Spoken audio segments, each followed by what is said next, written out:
کافی نازک ہے اور ایک دوسرے کو گالی گلوچ کا بھی ماحول ہے.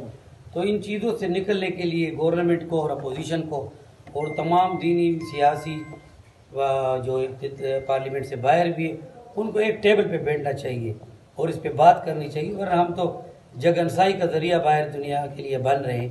جب وزیر اعظم اور بڑی چھوٹی پارٹیوں کے لیڈر ایک دوسرے کو گالی گلوچ دینا شروع کر دے تو اس سے بھی ایک اچھا اثر نہ ہمارے پاکستانی عوام پہ جاتا ہے. مزید ہم انتشار کا شکار ہوں گے، نفرتیں بڑھیں گی.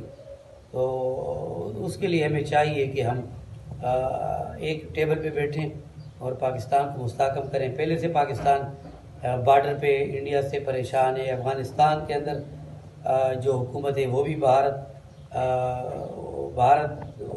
اور افغان حکومت ایک دوسرے کو بہت پسند کرتے ہیں. تو ہم تو چاروں طرف سے خطرات میں دلدل میں پھنسے ہوئے ہیں. تو ہماری ملک اور قوم کو اس وقت ایک مٹھی میں ہونا چاہیے.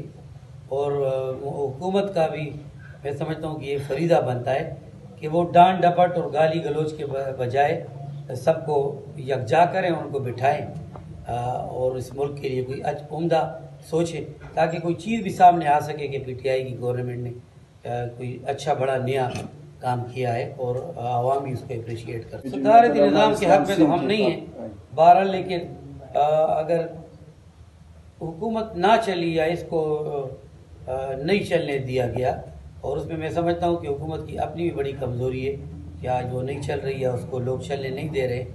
تو وہ بھی ان کے ساتھ ایسے وزراء ہیں جو کرپشن کی پیداوار ہیں، جو کرپشن میں سر پا ڈوبے ہوئے ہیں. بڑے بڑے وزراء ہیں بڑی بڑی پوسٹوں پہ. لیکن افسوس کی بات ہے ایک طرف تو اپوزیشن کے جو بھی لوگ ہیں ان کو تو جیلوں میں ڈالا جا رہا ہے، ان کو تو نیب کے سامنے. لیکن دوسری طرف جو وزراء ہیں ان کو ابھی تک وہ یعنی انصاف کے گٹیرے میں نہیں لایا گیا.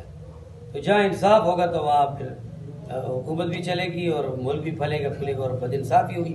جیسے میرے والد کی شہادت، مولانا نصیب الحق شہید کی شہادت کو دیکھ لیں، آج 6 مہینے سے زائد ہو گئے لیکن اس کا کیس بھی بالکل سرخانے میں رکھ دیا گیا. تو عوام اس سے کیا وہ لیں گے، نتیجہ اخذ کریں گے.